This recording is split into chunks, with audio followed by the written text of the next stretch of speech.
Why do things fall? It seems like the most stupid question in the world. You drop a ball, it goes down. You trip, you hit the floor. It is the most common experience of your life. If I ask you why, you will tell me what you learned in school. You'll say, well, the Earth has gravity. It pulls the ball.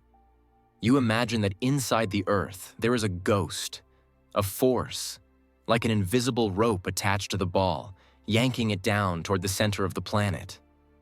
And for 300 years, that is exactly what we thought.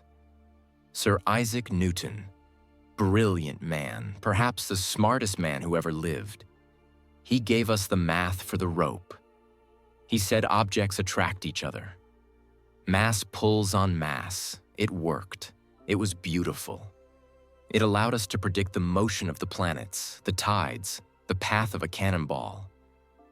But there was a problem. A secret that Newton knew, and it bothered him. It kept him up at night. How does the Earth know the ball is there? There is no rope. There is no chain. There are no gears connecting them. If the sun disappeared right now, the Earth would instantly fly out of orbit. But how would the Earth know the sun was gone? How does the force get from there to here? Newton didn't know. He famously said, "I frame no hypotheses." He gave us the math, but he couldn't give us the mechanism. And then, in 1907, a man named Albert Einstein had a thought. He was sitting in his chair at the patent office in Bern, looking out the window, and he had what he later called the happiest thought of his life. He realized that the rope doesn't exist. The Earth is not pulling the ball. The Earth is not pulling you. In fact, and I want you to really listen to this because it sounds impossible, physics tells us that right now, sitting in your chair, you are not at rest. You are accelerating. Gravity isn't a force that pulls you down. Gravity is the ground rushing up to hit you. To understand this, we have to throw away our common sense. Common sense is just a collection of prejudices we acquired by age 18. Nature doesn't care about your common sense. Let's use our imagination. I want you to imagine you wake up in a box, a sealed elevator, no windows. You can't hear anything. You are floating in the middle of deep space, far away from any stars or planets. You are weightless. You float from the floor to the ceiling. If you take your keys out of your pocket and let them go, they just float right next to your face. There is no up, there is no down. Now, suppose I attach a hook to the top of your box, and I attach a long rope to a rocket ship, and I turn the rocket on. The box starts to move. It accelerates upwards. What happens to you inside? Suddenly the floor comes up and hits your feet. You feel a pressure in your legs. You feel heavy. If you are holding those keys and you let them go, what happens? Well, the keys are just floating there in space, but the floor of the box is rushing up to meet them. To you, standing inside, it looks like the keys are falling. Now here's the million-dollar question. The question that changed the world. Can you, using any experiment you want inside that sealed box, tell the difference between standing on the Earth and being pulled by that rocket? If you jump, you come back down. Why? Because the floor accelerated up to catch you. If you drop a pen, it hits the floor. Einstein realized that the answer is no. There is no experiment you can do. The feeling of weight on Earth is exactly identical to the feeling of being pushed by a rocket. And Einstein said, if you can't tell the difference, maybe there is no difference. Maybe when you are standing on the ground, you are not being pulled down by gravity. Maybe the ground is pushing you up. But wait. If the Earth is pushing us up, why isn't the Earth expanding like a balloon? If the ground is rushing up, we should be getting bigger, right? This is where it gets strange. This is where we have to talk about the geometry of the world. You see, we are used to thinking of space as a stage, an empty box where things happen. The stage is flat, it's rigid, it's boring. Actors come on stage, they move around, they leave. The stage doesn't do anything. But Einstein found that space isn't a stage. It's an actor. It's a participant. Space and time, we'll get to that, is flexible. It's like a rubber sheet. It can bend, it can twist, it can curve. Imagine a beetle crawling on the surface of a giant apple. The beetle is blind. He thinks he's walking on a flat table. He starts at the middle of the apple and walks in a straight line toward the top. Now imagine his friend, another beetle, starts a few inches away.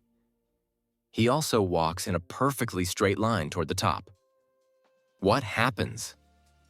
As they walk, they get closer and closer together. Eventually, at the stem of the apple, they bump into each other. Now the beetles are confused. They say, "I walked straight, you walked straight, but we crashed. There must be a mysterious force attracting us to each other." They might call it beetle gravity. But was there a force? No, there was no force pulling them together. They were just following straight lines on a curved surface. This is what gravity is.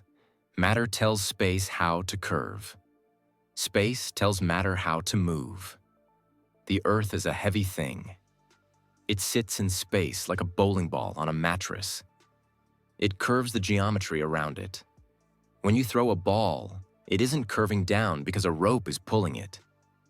It is trying to go in a straight line. It really is. But the space it is traveling through is curved. The straightest possible path, we call it a geodesic, happens to bend toward the ground. The ball is doing nothing. It is floating. It is following the natural shape of the universe. It is the floor that is in the way. When you stand still, you are fighting the universe. Your natural path, your falling path, wants to follow the curve. But the chair, the floor, the foundation of the building, they are pushing you away from that natural path. That pressure you feel on your butt right now, that isn't gravity pulling you down.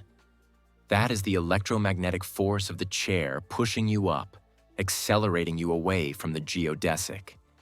You are only at rest when you are falling. That is the only time you are truly free. Now, I can hear you thinking. I can see the look on your face. You're saying, "Okay, Feynman, that sounds nice. Space is curved. But wait a minute. When I drop a ball, it falls fast. It goes 16 feet in the first second." The Earth isn't curving space that much. We aren't near a black hole. The curve of the Earth's mass is tiny. If you roll a ball on a table, it goes straight. It doesn't curve sideways. So if space is barely curved, why does the ball fall so fast? This is the part that nobody explains. This is the secret. Einstein didn't say space is curved. He said space-time is curved. We are moving through space, yes, but we are also moving through time. And we are moving through time at a ferocious speed. You are traveling through time right now at the speed of light. Every second that ticks by on your watch is a second you have traveled into the future. You are hurtling through the dimension of time. Gravity affects time. The closer you are to a heavy mass, the slower time flows. This isn't just philosophy. We have measured it. If you put an atomic clock on the floor and another atomic clock on the table, the one on the floor ticks slightly slower. Your feet are actually aging slower than your head. Not by much, maybe a billionth of a nanosecond over your life. But it's real. So think about the ball falling. It's moving through time. But the time part of the landscape is tilted. Time runs slower near the ground than it does higher up. Imagine a tank or a lawnmower with two tracks. If the right track moves slower than the left track, what happens? The tank turns.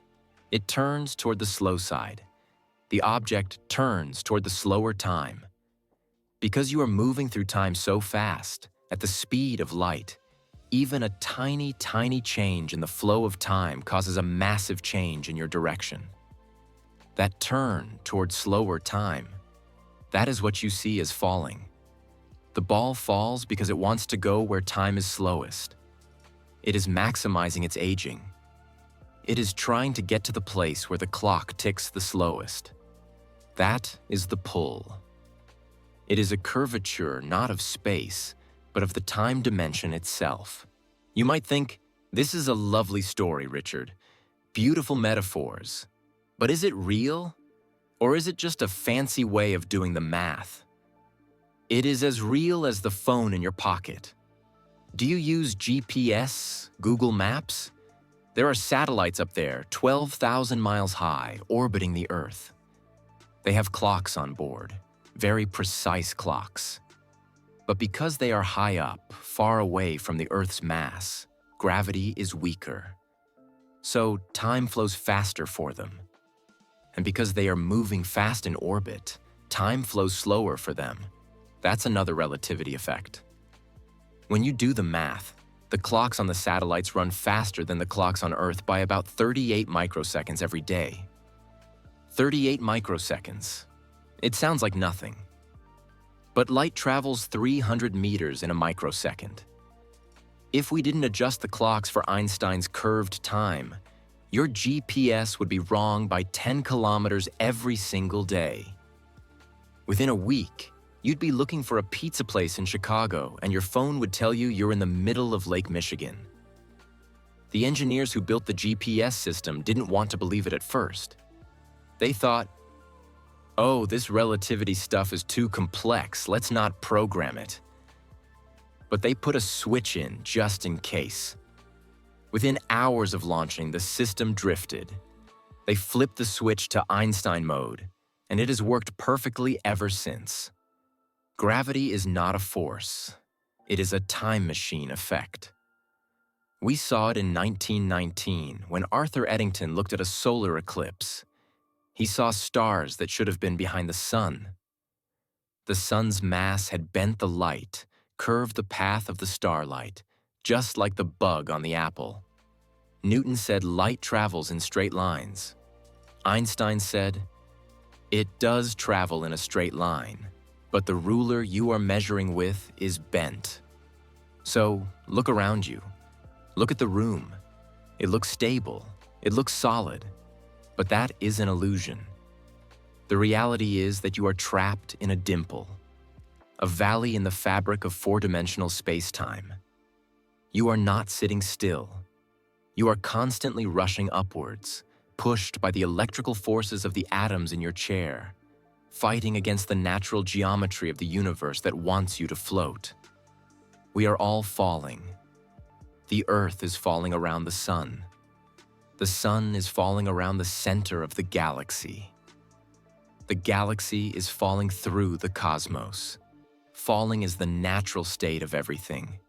There are no ropes. There are no hooks. There are no invisible hands pulling us. There is just the shape of the world, and we are sliding along it. It makes you wonder, doesn't it? If down is just a trick of time, and weight is just a sensation of acceleration, what else feels real, but is just a curve in the map? Is the flow of time itself real? Or is the future already there waiting for us to slide into it, just like the ground waits for the falling ball? But that is a question for another time. For now, just remember, you aren't heavy. You're just accelerating.